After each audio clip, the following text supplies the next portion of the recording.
Well, Coach, you want to just start us off and talk about how things have gone thus far? Sure, yeah. We've been practicing probably 4 or 5 weeks now, and practice has been going good. It's been a little bit slower than usual, just with so many new guys in the program and a new coach, and I think that's to be expected. But I like to think that after 4 or 5 weeks, we're where we need to be, and I think we're just really excited to get things going.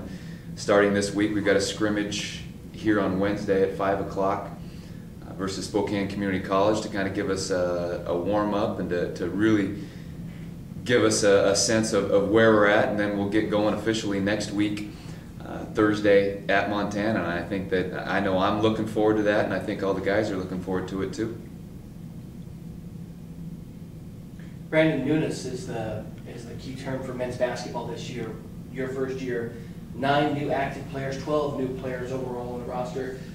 Is that the biggest challenge right now, is getting everybody on the same page and getting accustomed to each other? Yeah, no question. And we've talked about that as a team, and I think that we've got the guys that will be able to come together, but anytime you're adding that many new guys to a team, it is going to take a little bit more time, and that, I think, is going to be one of the factors that determines how successful we are, is how quickly are we able to come together as a team with so many new parts.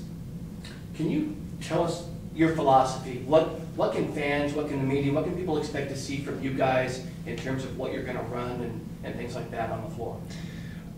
I think, personally, I would expect our team to, first and foremost, to play hard. Mainly, I think that's revealed on the defensive end of the floor. No matter what we're doing defensively, I think that that's where it starts, is playing hard, and we will be mostly a man-to-man defensive team, not afraid to mix it up a little bit just to keep the opponent off balance. Offensively, I think it's important that you can play hard offensively too, but strategically, I think that we're going to be a motion team, looking more like a 3-around-2 with definitely some sets mixed in. I want to play up-tempo, but I want to be smart about it too, and I kind of run when we get the opportunity to, especially off of turnovers or missed shots.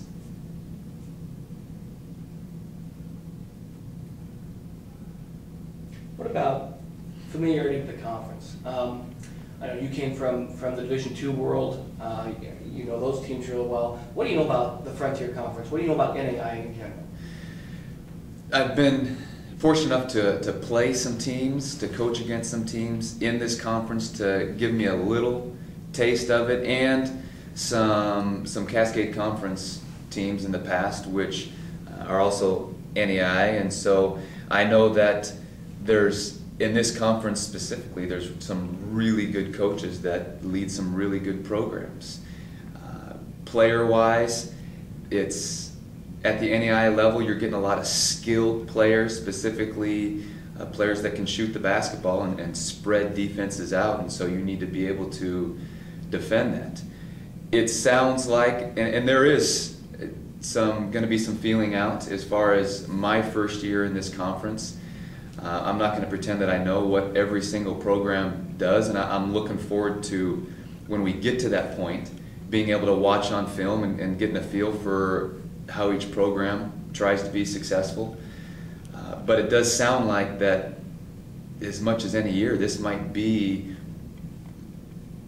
as tough as the Frontier Conference has been. The top 4 teams had a lot of success last year, and it's just one of those years where they have everybody back. And so it is definitely going to be a challenging year in the conference, as it usually is. Can you talk about your schedule a little bit? The exhibition games in general, Montana, Washington State, Idaho, but you also have a couple of games with the GSAC opponent, Concordia. Can you talk about your conference schedule, or the pre-conference schedule, and how that prepares you for the conference slate? Yeah, I think that we've got a good balance in our schedule, in home versus on the road, and we're definitely going to get tested early on, playing 3 Division I opponents. That if you're ever going to get your weaknesses exposed, that's when it's going to happen. And so that gives us a chance to really see where we're at, see where our weaknesses at, but at the same time take a shot at a talented opponent. Beyond those games, I think that we've got some challenging games on the road, down at C of I, and some good teams coming in that will hopefully prepare us for conference comes once January hits. And that really is one of our goals, is to continue to improve and hopefully be playing our best basketball once conference rolls around in January.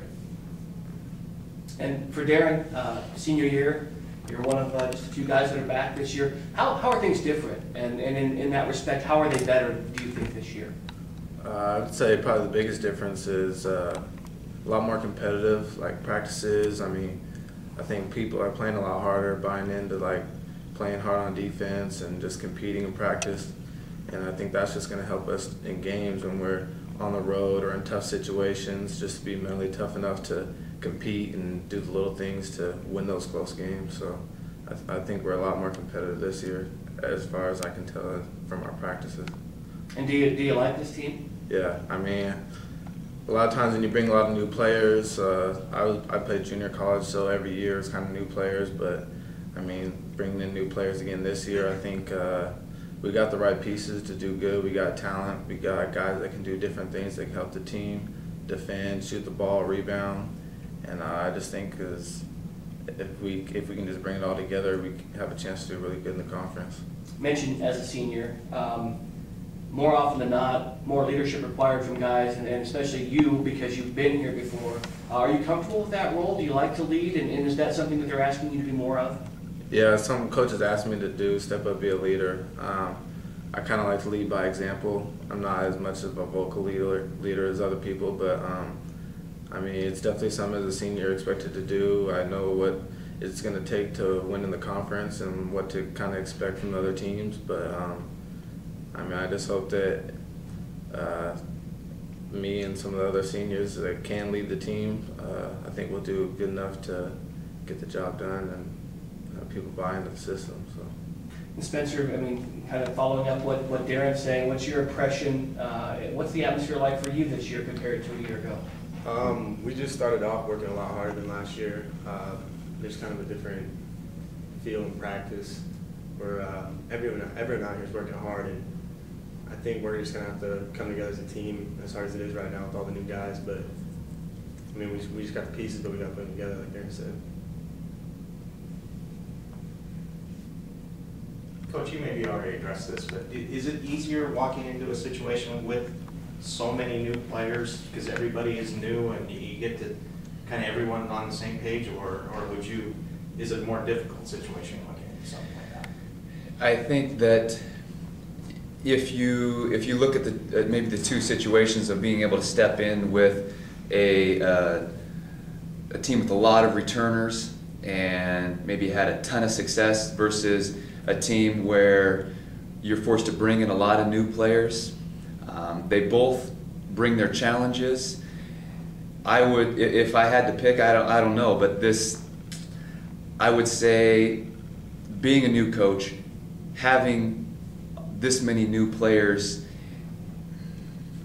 it can be a good thing, definitely, where I was able to recruit a lot of guys, build a relationship with them, and bring a lot of new guys in that have these expectations and don't base any on what's been going on in the past. Coach, media may not be aware of this, but some of us certainly are. You've been involved in a lot of things since being here, especially out in public. Can you talk about that philosophy, why you're doing so many things? I mean, you made phone calls to season ticket holders. You've done so many different things. Can you just talk a little bit about that? I knew the transition would be hard for me and my family, and moving to a new area and taking a new job. But I think that it's been a lot easier than I ever thought it would be, and just with the people in this community and the support that they have for the university and the athletic program, and it was easy for me. It's something that I wanted to do. I wanted to work hard to help make a connection between the new coach and the people in the community, but on the flip side, they made it easy for me. They've been very welcoming and very supportive, and I think that it's important that when you've got a community like this and a college that they rally around, that there is some connection there between the people that are involved in the athletic department and programs, and I think that's part of my job, and it's something that I enjoy doing. Brandon, you've either played for or worked under some pretty big names in college basketball. Dean Nicholson, for one, for folks that don't know, around here, Central Washington for years, legendary coach. Ray Giacoletti, another one, just to name a couple. Who's been the biggest influence on you in terms of coaching? You're exactly right. I don't know how the stars did align for me, but I feel really lucky to have not only coached with or under, but played for also. Some coaches that I've been able to take this and that and form my coaching philosophy based on working or playing for those guys. I would say if you looked at it a whole, that I would have to say that Dean Nicholson would be the biggest influence in my coaching life and philosophy, and not a lot of it is from playing underneath him, but also it's the other coaches that have mentored me are disciples of Coach Nicholson, and so it's kind of trickled down, and whether it's directly or indirectly, I would say that he's probably been the biggest influence in my coaching career. For the players, can you talk about either team or individual goals for the year? I think one of our things was to be a more defense-oriented team. That's obviously what wins games, and I think we need to slow down and take everything game by game rather than looking at the bigger picture. And that was, I think we got ahead of ourselves last year. So for the returners, we just want to take it game by game, really. Yeah, I could say, of course, everybody, you want to win every game, and that's what you go into every game thinking. And I know one of our goals is definitely to make it to a national tournament, win the conference. But another goal that we threw in there was to win every home game. We thought it'd be important to protect the home court and show the fans here that come support us that we want to have a good year and we want to be successful. So